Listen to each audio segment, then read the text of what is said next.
meus irmãos, que a graça e a paz do Criador esteja sempre reinando em nossos corações. Seja muito bem-vindo a todos vocês nessa mais videoaula aí que nós temos aqui preparado com muito amor, com muito carinho para todos os nossos amigos aí. Já chegamos a 254 amigos aí no canal do YouTube, pessoas que têm mandado mensagem aí falando que os vídeos estão bacana, pessoas que estão aplicando tudo aquilo que estão aprendendo nesses vídeos aí. E hoje eu quero compartilhar com vocês, amados, sobre o livro de Atos dos Apóstolos. Eu quero trazer aqui algo bem rico em conhecimento, uma estrutura aqui de Atos dos Apóstolos. Hoje eu quero falar sobre o estabelecimento da igreja. Quero usar o texto de Atos do capítulo 1 ao capítulo 8, verso de número 3. Vamos ver se eu consigo, se vai dar tempo da gente fazer um vídeo rápido aqui. Caso esse vídeo fique um pouco mais extenso, eu irei ali fazer um segundo vídeo, mas para que você possa aí, todos os nossos amigos e amigas aí que estão inscritos aí no canal, no YouTube, possa a cada dia mais e mais conhecer um pouco mais da historicidade de toda a estrutura bíblica ali, quando nós falamos sobre o livro de Atos dos Apóstolos. Beleza? Posso contar com todos vocês? Então, bora lá, meus amados, para a gente fazer um panorama aqui, para a gente conhecer um pouco mais do livro de Atos dos Apóstolos. Amados, o livro de Atos dos Apóstolos, ele é um registro que responde a muitas perguntas que são perguntas totalmente importantes para a minha vida e para a sua vida. Primeira coisa, ou a primeira pergunta importante, meus amados, é como o homem praticamente desconhecido, Jesus, ele se torna ali amplamente difundido, né, lá no Império Romano. E como homens simples, pessoas tímidas, camponeses, alguns, muitos até ignorantes, conforme fala lá em Atos capítulo 4, verso número 13, se tornaram poderosas testemunhas ali de Jesus Cristo. Outra pergunta reflexiva para mim e para você, amados, como a igreja surgiu, como essa igreja se alastrou por todo o império ali romano em questão de apenas 30 a 40 anos. Interessante isso daí, né? Como uma religião, amados, se iniciou exclusivamente no meio, né? No meio judaico da época e acabou se tornando uma religião do mundo gentílico ou do mundo gentil. Quantas perguntas vêm, amados, para que nós possamos entender um pouco dessa estrutura? Então, Atos, meus irmãos, ela é uma sequência do livro de Lucas. Você sabia disso? Não sabia? Então, se você pegar Atos capítulo 1, verso de número 1, o começo de Atos, lá no capítulo 1, versículo 1 e 2, ele é uma continuação da narrativa precisamente onde Lucas termina. Sabia disso? Legal, né? Então, em Atos, ele pode ser dividido ali, ou dividido em 5 partes. Tá, meus irmãos? Vamos dividir essas 5 partes para ficar de maior facilidade de compreendimento? Vamos lá? Nós temos primeiro a parte introdutória, que é Atos capítulo 1, do versículo 1 ao versículo 11. Nós temos a origem da igreja. Atos do capítulo 1, do versículo 12 a Atos capítulo 8, verso número 3. Nós temos também, todos os meus amigos que estão comigo aqui nesse vídeo, a expansão da igreja aos gentios, que é de Atos do capítulo 11, versículo 19, tá entendendo? E Atos 21 e versículo 16. E temos a prisão e a defesa ali do apóstolo Paulo, que é de Atos 21, versículo 17, a Atos 28 a 31. Olha que interessante, você fazer esse processo de divisão, fica muito mais fácil o nosso processo de compreensão. Então, Atos, meus irmãos, ele é construído ali em torno de todo o desenvolvimento que foi totalmente delineado no capítulo 1, versículo 8, aonde ele fala assim: vocês serão minhas testemunhas em Jerusalém e em toda a Judéia, Samaria, até nos confins da terra. Outra parte interessante que eu quero que você pare aí para anotar é que a segunda parte de Atos, logo ali após a introdução, ela lida ali com o começo da igreja lá em Jerusalém. Então, a parte seguinte meus amigos, ela relata os acontecimentos que acontecem lá em Samaria, lá na planície costeira em Cesareia. Então, as últimas duas partes, meus amados, eles levam a mensagem às cidades do mundo mediterrâneo, terminando lá em Roma, que seria o quê? A capital do império lá naquela época. Então, meus irmãos, quando nós falamos sobre a expansão ali geográfica lá da igreja, foi com ondas de uma maré, tá? Que estava avançando sobre a areia cada vez mais após retrocederem.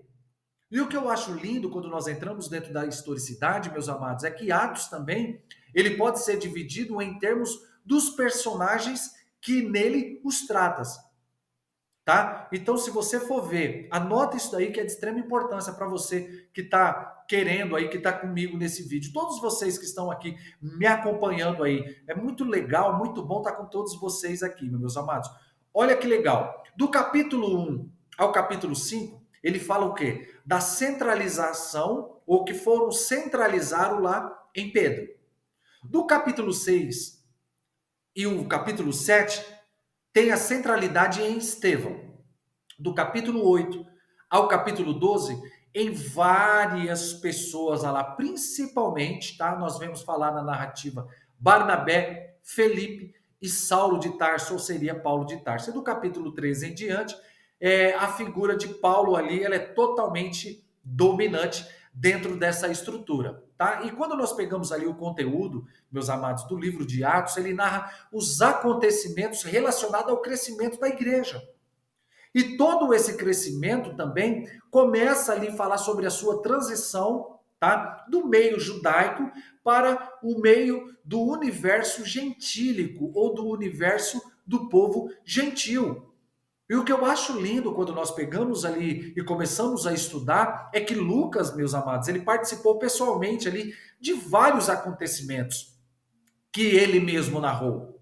Então, o que demonstra para mim e para você? O que é demonstrado é que pelo uso do pronome nós, você pode ver que em várias partes do texto tem ali esse pronome nós. Atos, meus irmãos, não ele não tem a intenção de ser uma narrativa exaustiva dos eventos que foram relacionados ao crescimento da igreja. Por exemplo, olha que interessante, ele não descreve a missão ao sul e ao leste da Palestina, embora houvesse desde logo alguns discípulos, tanto no Egito como na Síria, tá entendendo? Por exemplo, então, uma coisa que é interessante é que nós temos aqui que entender é que provavelmente duas razões que explicam essa seletividade dessa narrativa. Primeiro, Lucas provavelmente conhecia melhor os eventos relacionados à missão ao norte e ao oeste da Palestina. Segunda coisa, meus irmãos, que é interessante é que os acontecimentos narrados em Atos, eles são representativos da evolução, de todo o processo evolucionista do crescimento da igreja do primeiro século. Olha que lindo. E isso inclui questões doutrinárias, que foram questões suficientes para o estabelecimento teológico e a formação lá daquela igreja. Por exemplo, meus amados, o concílio de Jerusalém que aconteceu lá em Atos, capítulo de número 15. Se você for ver o primeiro concílio lá em Atos, no capítulo 15, a igreja ela estava se estruturando. Tá entendendo? E se você pegar lá o primeiro concílio, se você pegar o capítulo 1 até chegar no capítulo 5, muitas coisas estavam acontecendo que nós vamos entender aqui. Então, os eventos que foram narrados em Atos ocorreram aproximadamente entre os anos 30 e 60, lá depois de Cristo. Então, lá no começo do capítulo 1 de Atos, do versículo 1, e Atos capítulo 8, verso número 3, a igreja estava completamente inserida dentro do contexto judaico da época e era considerada uma seita do judaísmo. Tá entendendo? Então, quando nós vemos Estevão, ou a pregação de Estevão lá em Atos no capítulo 9, ele faz o quê? Ele marca o início do período dessa transição. Tá entendendo? Quando nós pegamos Atos no capítulo 8, do versículo 4, e Atos capítulo 11, verso de número 18, aonde os discípulos lá, eles começaram a ser dispersos e eles começaram a pregar em várias regiões lá da época. Então, qual que era a missão gentílica, amados?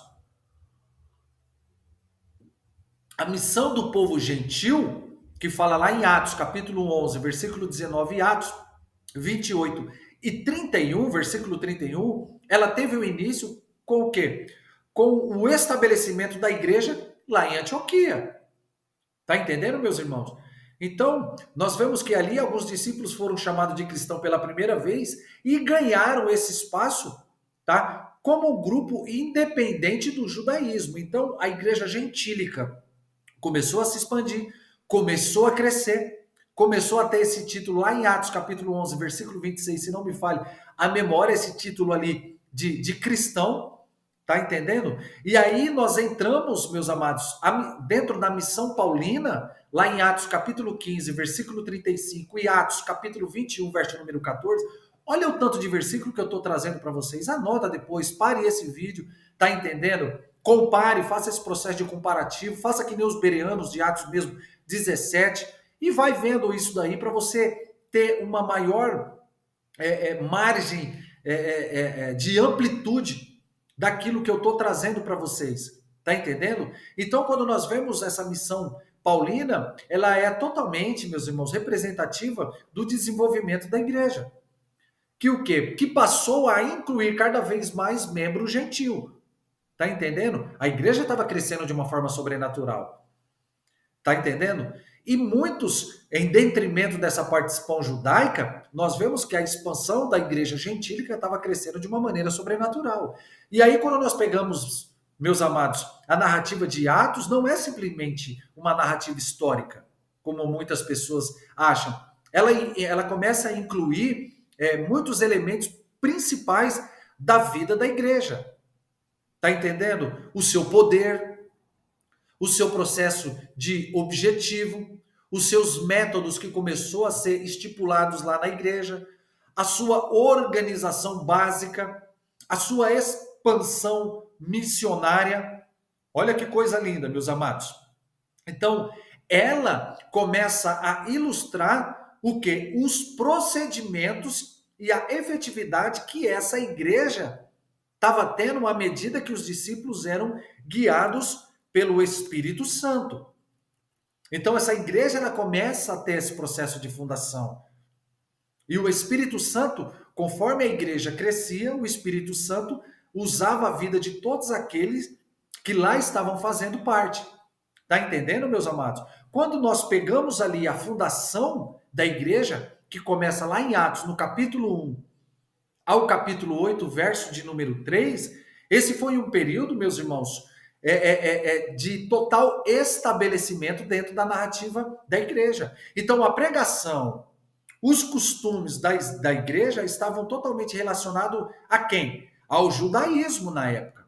Mas uma vez que a igreja era composta, na sua essência, por judeus, nós vemos lá em Pentecoste, que foi o nascimento lá da igreja, onde mais ou menos tinha ali 120 discípulos que estavam reunidos ali em uma sala, quando o Espírito Santo desceu com poder sobre todos eles. Nós conhecemos ali a narrativa lá em Atos no capítulo 2.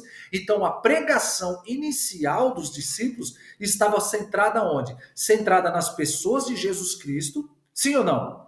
E era uma narração da vida e do trabalho dos mestres, incluído a sua ressurreição. Então isso incluía um chamado ao quê? Ao arrependimento para o perdão dos pecados, sim ou não, meus irmãos? Então, quando nós entramos dentro da Bíblia, os sermões registrados em Atos, ele tem um propósito. Qual que era o propósito? De defender a nova fé. Uma vez, meus amados, que eles foram formulados em respostas e questionamentos de gente de fora. Claro, muitas pessoas tinham esse questionamento dessa nova religião, vamos dizer assim. Então, os sermões não eram qualquer sermões, eram ricos em escrituras do Novo Testamento. Então, o sermão de Pedro, registrado lá em Pentecoste, por exemplo, contém amplos trechos extraídos do quê? Extraídos lá de Joel e de outros livros. Sim ou não? Tá entendendo? Sim, amados. Então a igreja começa a crescer, a igreja gentílica começa a crescer.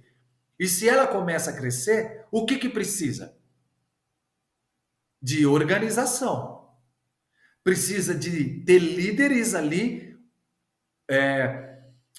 que entendam e que comece esse processo de organização. Não dá para ser uma igreja que começa a crescer, uma igreja de qualquer jeito. Não. Havia essa organização. Então, os líderes ali iniciais eram os próprios discípulos de quem? De Jesus Cristo, em particular Pedro e João. Então, nós vemos o surgimento de novos tipos de líderes à medida que surgiam novas necessidades. Tá? Como relato da distribuição da comida. É só pegar lá em Atos no capítulo 6. Tá entendendo, meus amados? A igreja, meus irmãos, ela não possuía uma estrutura em termos de propriedade de prédio, né, que nem nós vemos hoje. Então, o fato é que os discípulos, eles compartilhavam o quê? As suas posses uns com os outros, tá entendendo? Ali, que dá margem a muitas interpretações errôneas, infelizmente. Embora, meus irmãos, devemos aqui imitar o exemplo dos irmãos e ter um coração totalmente generoso, tá? E totalmente desprendido dos eventos que, relatados dentro desse trecho aqui de Atos, não são ali um mandamento para todos os discípulos em todos os tempos. Então, esses acontecimentos, amados, estavam totalmente inseridos naquele contexto histórico da época. Então, a igreja, meus irmãos, havia batizado cerca de 3.000 pessoas no primeiro dia da sua existência.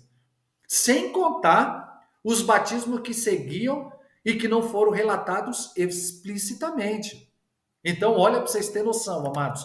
3.000 pessoas se batizaram. O que fazer com essas 3.000 almas agora? Como estruturar essas 3.000 almas? Como discipular essas 3.000 almas? Aonde levar essas 3.000 almas? O que fazer com essas 3.000 almas?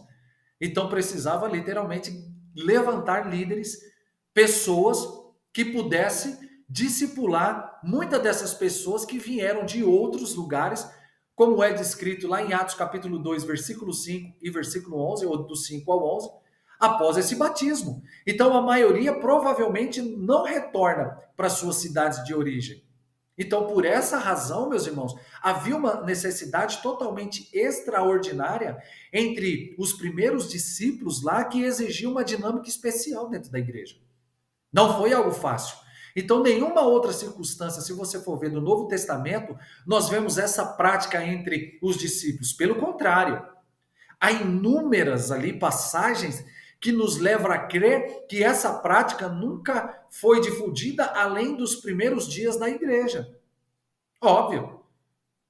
Leia, por exemplo, lá em Romanos, capítulo 15, versículo 26 ao 29. Primeira carta de Paulo aos Coríntios, capítulo 6. Segunda carta aos Coríntios, capítulo 8, versículo 9. A carta aos Filipenses, capítulo 4, versículo 14 ao 19. Segunda a carta aos Tessalonicenses, capítulo 3, do 6 ao 15. Tá entendendo, meus irmãos?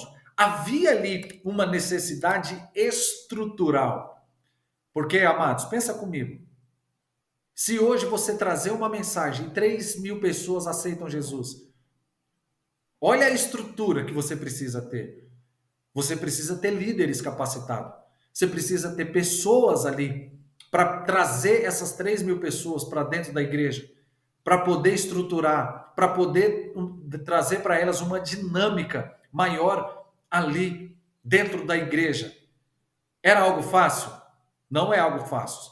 Por isso que tem 4 tópicos que eu carrego para a minha vida toda, amados, que eu aprendi na igreja onde eu fui ali batizado. Ganhar, consolidar, treinar e enviar. A igreja gentílica crescia, sim ou não? Essa pregação foi 3.000, mas não é só ganhar, eu preciso consolidar essas vidas. Não é só consolidar, eu preciso treinar essas vidas. E não é só treinar essas vidas, depois nós precisamos mandar essa igreja, né, o ID, de Mateus 28, 18, versículo 18 e 19. Então não foi algo tão simples assim. Hoje nós pegamos aqui os contextos de Atos, vemos ali essas conversões de 3.000 almas, mas não foi algo tão simples assim, amados. Tá entendendo? Mas a igreja, ela começa a ser formada ali no livro aqui de Atos, onde nós vamos percorrer de uma maneira muito linda para que nós possamos entender todo esse processo de estrutura desse panorama bíblico do Novo Testamento. Tá entendendo, meus amados? Eu quero aqui fazer esses vídeos rápidos aí de 20 minutos, 25 minutos, mas que sejam vídeos muito dinâmicos, vídeos muito ricos em historicidade, tá? E eu aconselho vocês, parem ali nos capítulos e nesses outros textos que eu estou falando aqui para vocês, marquem, vai lá, anotem, volta de novo, vai nos outros textos para que você possa ter a sua mente mais aberta e mais ampla dentro dessa historicidade. Tá entendendo, amados? E olha que interessante, depois de tudo isso, nós vemos a primeira dispersão da igreja. Tá entendendo? Então, depois da violenta morte de Estevão, meus amados, a igreja sofreu a sua primeira grande perseguição após Estevão morrer. Paulo ainda era vivo nessa época. E nós vamos entender. Então, a maioria dos discípulos foram dispersos. Puxa, mataram o líder, Estevão lá. Então, dando início a um período que nós chamamos um período de transição, onde o evangelho seria pregado em regiões vizinhas. Então, desse ponto em diante, pouco se fala a respeito da igreja de Jerusalém no resto de Atos. Tá entendendo, meus amados? A morte de Estevão, automaticamente trazendo para cá, para um ponto positivo, aqui para nós, houve essa dispersão, sim ou não?